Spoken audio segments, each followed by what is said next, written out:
মনে পড়ে আমার সেই দিনটির কথা যখন মাম বললেন, আজ আমার পায়ে মালিশ করে দাও। তার এই কথায় আমি খানিকটা বিস্মিত হয়ে গেলাম। তারপর আমি মামর পায়ে মালিশ করতে শুরু করলাম। হঠাৎ মাম আমার হাত ধরে আমাকে নিজের দিকে টেনে নিলেন। আমি কিছু বুঝে ওঠার আগেই, বন্ধুরা গল্প শুরু করার আগে একটু মামির সম্পর্কেই জানাই।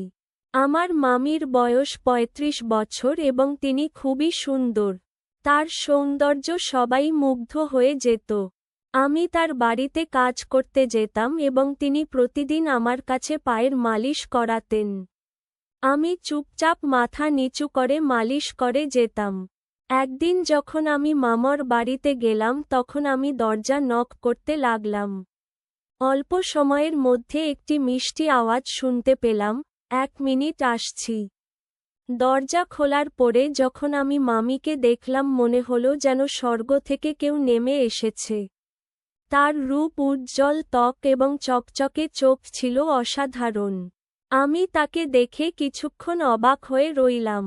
একদিন পত্রিকা বিলি করতে করতে একটা নতুন বাড়িতে ঢুকলাম। ভিতরে ঢোকার আগে একটু নার্ভাস লাগছিল কিন্তু দরজা খুলতেই এক মহিলা হাসিমুখে বললেন, ভিতরে আসো একটু চা খেয়ে যাও। আমার জীবনে আগে কোন ক্রেতা এভাবে আমন্ত্রণ জানায়নি। সেই মহিলা বেশ ভালো মনের মানুষ ছিলেন। মনে হলো আমি তার সাথে বসে চা খেয়ে বেশ কিছুক্ষণ গল্প করলাম। এরপর তাড়াতাড়ি পত্রিকা বিলি শেষ করে বাড়ি ফিরে গেলাম। একদিন বাড়িতে ছোট্ট একটা ঝগড়া হলো আর কোন কারণ ছাড়াই আমাকে বাড়ি থেকে বের করে দেয়া হলো। মন খারাপ করে কলেজের দিকে হাঁটছিলাম তখনই ভাগ্যক্রমে সেই মহিলার সাথে দেখা হয়ে গেল। তিনি তার গাড়ি নিয়ে কলেজের দিকে যাচ্ছিলেন। আমাকে দেখতে পেয়ে তিনি গাড়ি থামালেন। সেই মহিলার সাথে আমার আগের কিছুদিন থেকেই পরিচয় ছিল কারণ তার বাড়িতে আমি পত্রিকা পৌঁছে দিতাম। সেদিন তিনি আমাকে তার গাড়িতে তুললেন এবং এক ক্যাফেতে নিয়ে গেলেন। ক্যাফেতে বসে কথা বলার সময় আমার ফোনে এক বন্ধুর কল এলো। ফোনটি আমার সেই বন্ধুর যার বাড়িতে আগের রাতে আমি থাকার জন্য গিয়েছিলাম। সে রেগে গিয়ে বলল, তোর জন্য বাবা আমার উপর রাগ করেছেন তাই আর আমার বাড়িতে আসিস না। বন্ধুর এই কথা শুনে খুব খারাপ লাগল। আমার মন তখন ভেঙে পড়েছিল।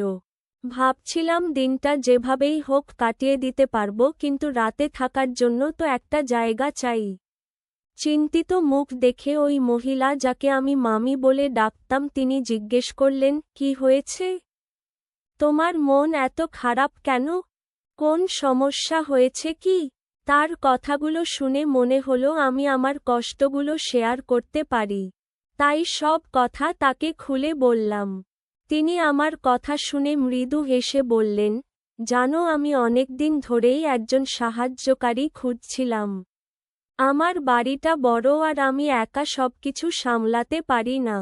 তুমি যদি চাও তাহলে এখানে থেকে আমার কাজে সাহায্য করতে পারো। কিছুদিন আগে বাড়ির পুরনো কর্মচারী গ্রামে চলে গিয়েছিল আর সে আর ফিরে আসতে চাইছিল না। মাম বললেন, আমার এত বড় বাড়ি একা সামলানো সম্ভব নয়। তুমি যদি চাও এখানে থাকতে পারো। থাকার জায়গা খাবার আর মাসে ১৫,০০০ টাকা সম্মানীয় পাবে। তার কথা শুনে আমি অবাক না হয়ে পারলাম না কারণ তিনি আমার সব প্রশ্নের উত্তর একসঙ্গে দিয়ে দিলেন। সেই দিন থেকেই আমি তার বাড়িতে কাজ করা শুরু করলাম। থাকার ও খাওয়ার চিন্তা থেকে মুক্তি পাওয়ার পাশাপাশি বাড়ির সমস্ত কাজের দায়িত্ব নিজের কাঁধে নিলাম। এমনকি যে কাজগুলো জানতাম না সেগুলো তিনি ধীরে ধীরে আমাকে শিখিয়ে দিলেন।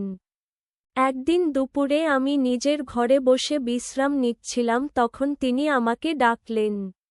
বললেন, আমার পায়ে ব্যথা হয়েছে একটু তেল মালিশ করে দাও। বাড়ির অন্য কাজের পাশাপাশি এমন কিছু করতে হবে তা ভাবিনি। তবে তিনি যা বলতেন তা না করার কোন উপায় ছিল না। প্রায় ১ মাস ধরে তার বাড়িতে কাজ করছিলাম। এই সময়ে আমি কখনো তার স্বামী বা পরিবারের অন্য কোন সদস্যকে দেখিনি। একদিন কথায় কথায় জানতে চাইলাম, আপনি এত বড় বাড়িতে একা থাকেন কেন? উত্তরে তিনি বললেন, আমার স্বামী বিদেশে থাকেন, খুব কম সময় এখানে থাকেন, তবে প্রতি মাসে খরচের জন্য টাকা পাঠান। মামি দেখতে বেশ আকর্ষণীয় ছিলেন, তার বয়স আনুমানিক ৩৫ হবে। যখন তার পায়ে মালিশ করছিলাম হঠাৎ তিনি আমার হাত ধরলেন, তারপর হালকা হেসে বললেন, তুমি জানো, যখন থেকে তোমার সঙ্গে আমার পরিচয় হয়েছে তখন থেকেই তোমাকে আমার নিজের একজনের মতো মনে হয়। গত কয়েকদিন ধরে আমি লক্ষ্য করছিলাম মামি আমার প্রতি কিছুটা আলাদা আচরণ করছেন। একদিন তিনি হালকা হাসি দিয়ে বললেন, তোমার সাথে সময় কাটাতে আমার খুব ভালো লাগে, মনে হয় তুমি আমার পরিবারের কেউ। আমি কিছু বললাম না, শুধু চুপচাপ মাথা নেড়ে সম্মতি জানালাম। সেদিন রাতে তার সঙ্গে ডিনার শেষ করে নিজের ঘরে চলে এলাম। গভীর রাতে আচমকা দরজা খোলার শব্দে ঘুম ভেঙে গেল। ভাবলাম হয়তো কোনো চোর ঢুকেছে। বাইরে গিয়ে দেখি একজন অদ্ভুত পোশাক পরা লোক দাঁড়িয়ে আছে আর মামি তার সঙ্গে কথা বলছেন। লোকটি চলে গেলে আমি জিজ্ঞেস করলাম, কে ছিলেন উনি? মামি হাসি দিয়ে বললেন, ও আমার দূরের এক আত্মীয়, মাঝে মাঝে আসে টাকা চাইতে। আজও তাই এসেছিল। কথাটা শুনে কিছু না বলে আমি ঘরে চলে যাচ্ছিলাম, তখনই তিনি বললেন, তুমি তো জেগেই আছো, তাই একটা কাজ করে দাও, আমার পায়ে একটু তেল মালিশ করে দাও, কারণ আমার পা আজ কেন জানি অনেক ব্যথা করছে। তাই আমার ঘুম নেই। আমি কোন আপত্তি করলাম না, কারণ তার দয়ায় আমি এতদিন মাথা গোজার ঠাঁই পেয়েছিলাম। ধীরে ধীরে তার কথামতো পায়ে তেল মালিশ করতে লাগলাম। তবে কাজের সময় তিনি কিছুটা অস্বস্তিকর আচরণ করতে শুরু করলেন। আমি নিজের আবেগ নিয়ন্ত্রণ করলাম, কারণ চাকরি হারানোর ভয় ছিল। সেই রাতটি আমার জন্য খুব কঠিন ছিল। পরের দিনও তিনি কাজের সাহায্য করতে বললেন, আমি কলেজে যেতে পারলাম না। একদিন দুপুরে আমি নিজের ঘরে বসে বিভিন্ন বিষয়ে ভাবছিলাম, তখন হঠাৎ মামি আমার ঘরে এলেন, তার হাতে একটা বড় বক্স। খুলে তিনি একটা ট্যাবলেট ফোন বের করে বললেন, তোমার পড়াশোনার জন্য এটা এনেছি। মাঝে মাঝে তুমি কলেজে যেতে পারো না, তাই ঘরে বসেই পড়ার কাজ করতে পারবে। তিনি আমাকে ট্যাব ব্যবহারের উপায় বোঝাতে লাগলেন। কিছুক্ষণ পর তিনি ট্যাবে বিভিন্ন ছবি দেখতে শুরু করলেন। ছবি দেখানোর সময় তিনি মজার কিছু ছবি দেখালেন। আমি খুব একটা কিছু ভাবিনি, কারণ এগুলো সাধারণ কথোপকথন মনে হচ্ছিল। তারপর হঠাৎ তিনি বললেন, এই পোশাকগুলো কেমন লাগে? আমি এগুলো কিনেছি, আমার ওপর কেমন মানাবে বলে মনে হয়? আমি মৃদু হেসে বললাম, আপনি নিশ্চয়ই দারুণ দেখাবেন। তিনি খুশি হয়ে বললেন, তাহলে একটু পরেই পরি। কিছুক্ষণ পর তিনি ঘর থেকে বেরিয়ে এলেন নতুন পোশাক পরে। তিনি আমাকে জিজ্ঞেস করলেন, কেমন লাগছে? আমি হালকা হাসি দিয়ে বললাম, খুব সুন্দর লাগছে, তবে আমি চোখ নামিয়ে রাখলাম, কারণ নিজের আবেগ নিয়ন্ত্রণ করাই সঠিক মনে করলাম। এরপর তিনি আয়নার সামনে দাঁড়িয়ে নিজের পোশাক ঠিক করতে লাগলেন। তার আত্মবিশ্বাস আর নতুন পোশাকের রূপ একদম আলাদা লেগেছিল। আমি ভেতরে ভেতরে খুবই অস্বস্তি বোধ করছিলাম, একদিকে নিজের অনুভূতিগুলো নিয়ন্ত্রণ করার চেষ্টা আর অন্যদিকে চাকরি হারানোর ভয়। বাড়ি থেকে বের করে দেওয়ার পর এখানেই আমার থাকার সব ব্যবস্থা হয়েছে, তাই এখানে থাকাটাই ছিল আমার জন্য গুরুত্বপূর্ণ। হঠাৎ করে মামি আমাকে জিজ্ঞেস করলেন, তোমার কাছে আমি কেমন লাগছি? আমি কিছুটা নার্ভাস হয়ে বললাম, আপনি খুবই সুন্দর লাগছেন, এই রূপ আপনার স্বামীকে দেখানো উচিত, দেখবেন তিনি বিদেশ থেকে দৌড়ে চলে আসবেন। তিনি আমার কথায় মৃদু হেসে বসলেন, তবে একটু পর মুখ গোমড়া করে বিছানায় বসে পড়লেন। কিছুক্ষণ পর তিনি বললেন, আমার স্বামীকে ভিডিও কলে এই সাজ দেখালেও কোন লাভ নাই, তার কাছে তার কাজই সব।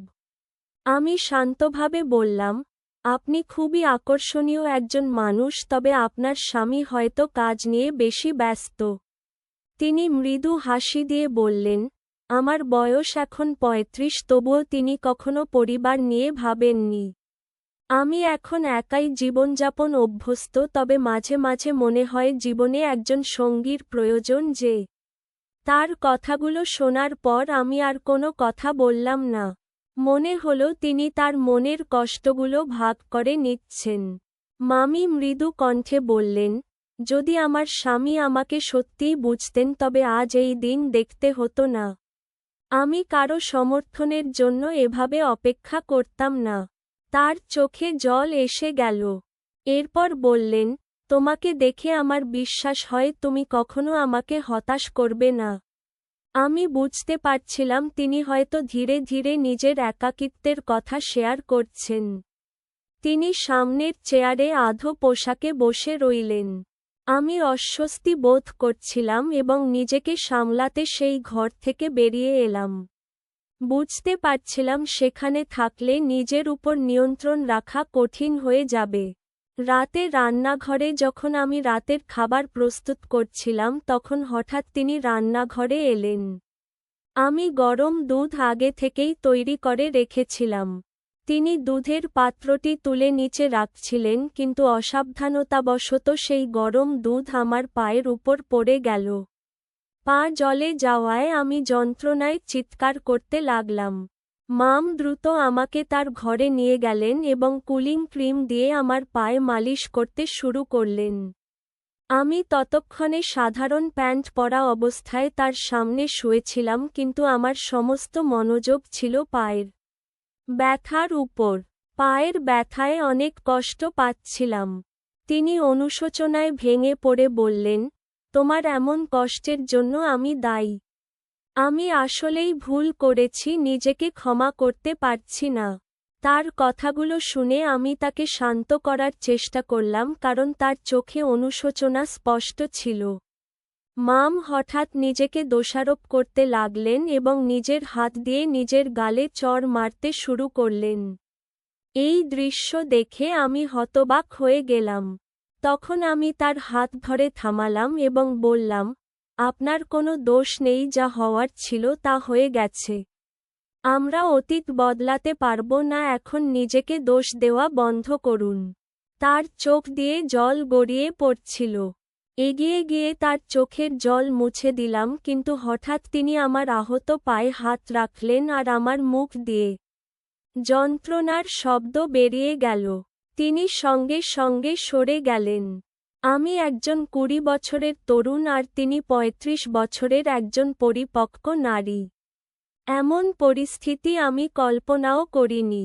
রাতে তিনি আমার জন্য দুধ নিয়ে এলেন এবং আবারও আমার পায়ে ক্রিম লাগালেন। আমার পা খুবই ব্যথা করছিল। দুধ খাওয়ার কিছুক্ষণ পর আমি ঘুমিয়ে পড়লাম, কিন্তু তিনি আমার পায়ের কাছে বসে অনেকক্ষণ ধরে আমার যত্ন নিচ্ছিলেন। পরবর্তী কয়েকদিনে তার যত্নের জন্যই আমার পা দ্রুত সেরে উঠল। যখন আমি পুরোপুরি সুস্থ হলাম তখন তিনি আমাকে আরও ভালো করে দেখভাল করতে শুরু করলেন।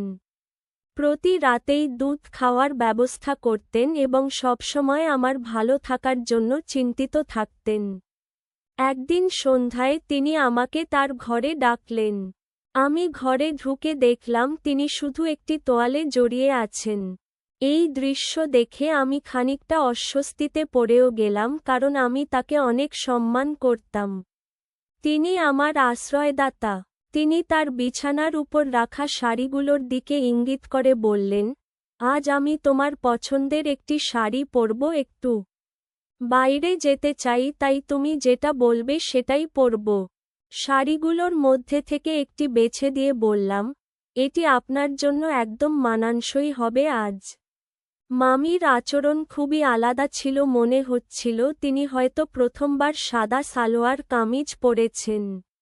সারাদিন আমাকে সাহায্যের জন্য ডেকে চলেছেন। আমি তার সাজগোজে সাহায্য করছিলাম আর তাকে আরও সুন্দর লাগানোর জন্য তিনি আমার পরামর্শ নিচ্ছিলেন। যখন তিনি সেজে উঠলেন তখন আমাকে জিজ্ঞেস করলেন, কেমন লাগছে?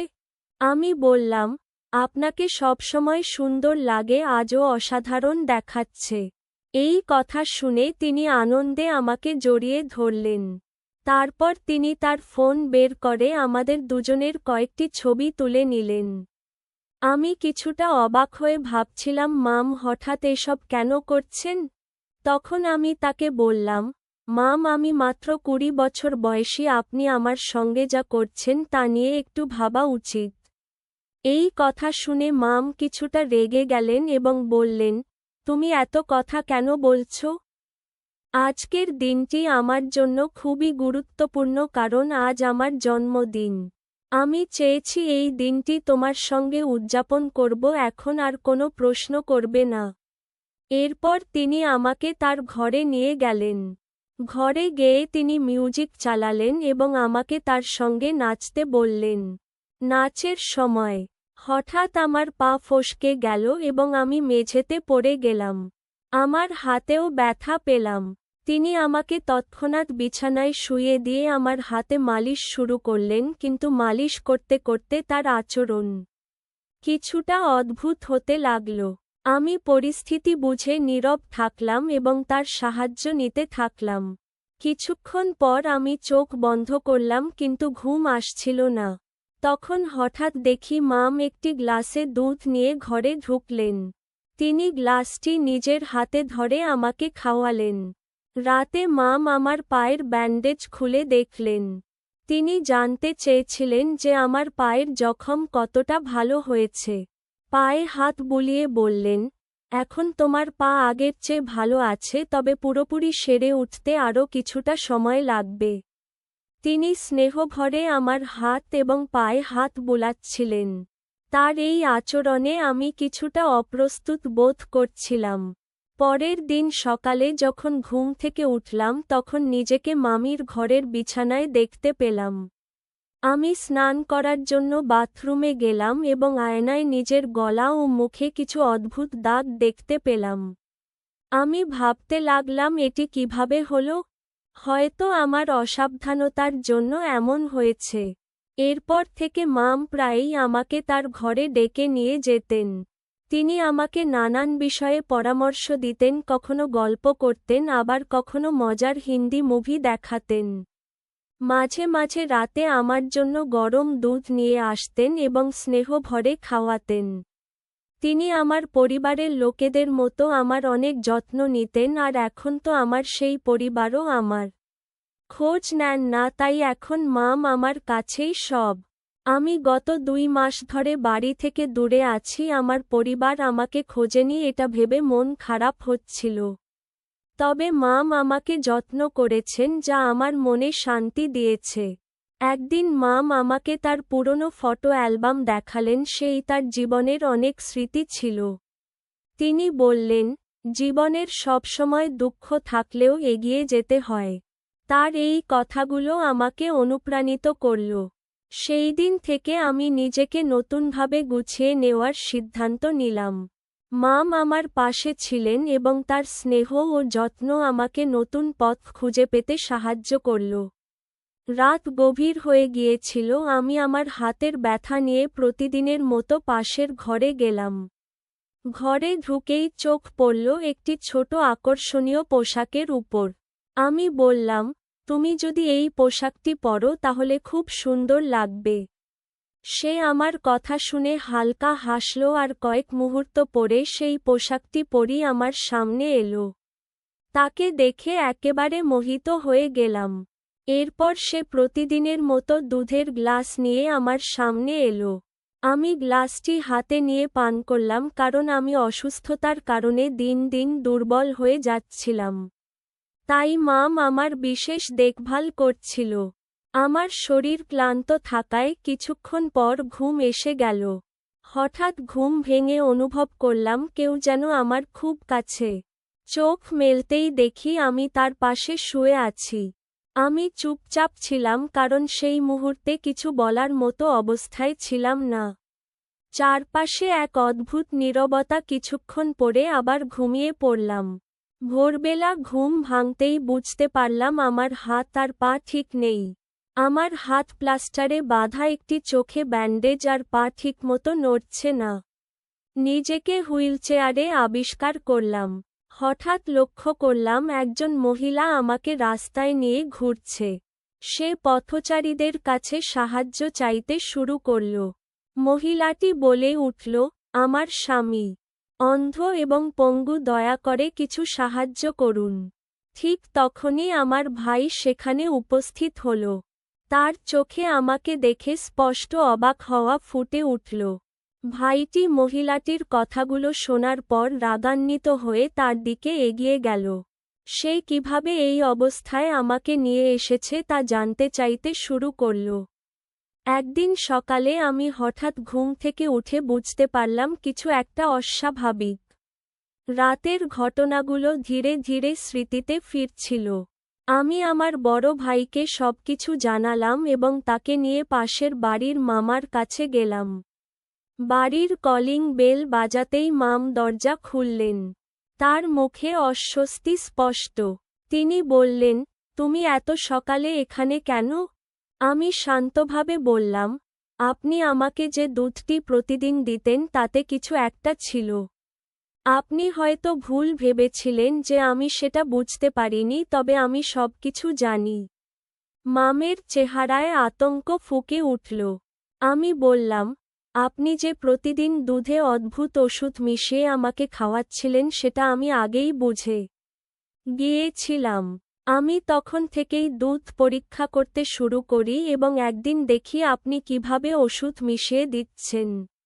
আমি আরও যোগ করলাম, আপনার উদ্দেশ্য বুঝতে পারার পর আমি সেই ওষুধ ফেলে দিয়ে এর পরিবর্তে শর্করাবিহীন সাধারণ ট্যাবলেট ব্যবহার করতাম। সেই কারণেই গত রাতে আমি ঠিকমতো ঘুমাইনি এবং সব ঘটনা স্পষ্ট দেখেছি। মাম আর কোন কথা বললেন না।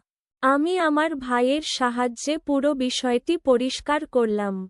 আমার ভাই আমাকে বলল, এখন তুমি নিরাপদ আর এই বাড়িতে তোমার আশা বন্ধ করবে। এরপর আমি নিজেকে প্রতিজ্ঞা করলাম আর কখনো এমন ভুল করব না যাতে কারো ফাঁদে পড়তে হয়। আমি আগে থেকেই আমার অবস্থানের খবর আমার বড় ভাইকে পাঠিয়েছিলাম। তিনি দ্রুত সেখানে পৌঁছে যান এবং তার সঙ্গে এক নারী পুলিশও ছিলেন। মামিকে দেখেই পুলিশ তাকে চড় মারলেন। চড় খাওয়ার পর মাম সব সত্যি কথা বলতে শুরু করলেন। আসল সত্যি হলো মামি স্বামী বিদেশে ছিলেন না। যাকে তিনি আমার কাছে ভাই হিসেবে পরিচয় করিয়েছিলেন তিনি তার স্বামী। সে কোন মানসিক সমস্যাগ্রস্ত ছিল না, বরং মামি এবং তার স্বামী মিলে শিশুদের পাচারের সঙ্গে জড়িত ছিল। তারা শিশুদের শারীরিকভাবে অক্ষম করে ভিক্ষা করতে বাধ্য করত। আমাকেও তারা সেই পথে ঠেলে দিতে চেয়েছিল। মাম আমাকে প্রতিদিন দুধের নেশা জাতীয় ওষুধ মিশিয়ে খাওয়াতেন যাতে আমি অচেতন হয়ে যাই এবং তাদের পরিকল্পনার শিকার হই। কিন্তু আমি সময় মতো নিজের ভাইয়ের সাহায্য নেই। সেই কারণেই আজ আমি মুক্ত। আমার ভাই মাম এবং তার স্বামীকে গ্রেপ্তার করতে সাহায্য করেন। পরবর্তী সময়ে ভাই আমাকে বললেন, তুমি আজ সত্যিই সাহসিকতার উদাহরণ সৃষ্টি করেছ। তবে মনে রেখো, বাইরের পৃথিবীতে অনেক মানুষ আছে যারা শুধু তোমার দুর্বলতার সুযোগ নিতে চায়। কিন্তু তোমার পরিবারই একমাত্র যারা সবসময় তোমার ভালো চায়। আমার ভাই আমাকে সেদিন অনেক গুরুত্বপূর্ণ কিছু বোঝালেন। তিনি বললেন, এই পৃথিবীতে বাইরের মানুষ অনেক সময় আমাদের ক্ষতি করার চেষ্টা করে, কিন্তু মনে রেখো, পরিবারই আমাদের আসল শক্তি, আমাদের নিরাপত্তার ঢাল। তাই কোন ভুল সিদ্ধান্ত নেওয়ার আগে আমাদের সবসময় পরিবারের কথা মনে রাখা উচিত। ভাইয়ের কথা আমার মনে গভীর ছাপ ফেলল। আমি তাকে কথা দিলাম, আজ থেকে আর কখনো এমন ভুল করব না। আমি পরিবারের পরামর্শ মেনে চলব। ভাই আমাকে জড়িয়ে ধরলেন আর আমি বুঝতে পারলাম পরিবারের গুরুত্ব কতটা। বন্ধুরা, এই পৃথিবীতে কিছু মানুষ নিজেদের স্বার্থের জন্য এত নিচে নেমে যায় যে তারা ভুলে যায় মানবতার আসল উদ্দেশ্য। কিন্তু যখন তারা সেই ভুল বুঝতে পারে ততক্ষণে অনেক ক্ষতি হয়ে যায়। আসলে এই পৃথিবীতে আমাদের পাঠানো হয়েছে ভালো কাজ করার জন্য। যদি আমরা সঠিক পথে চলি তাহলে আমাদের কখনো ভুল করার প্রয়োজন হবে না। সবাই যদি একে অপরের সাহায্যে এগিয়ে আসে তাহলে পৃথিবীটা আরও সুন্দর হয়ে উঠবে।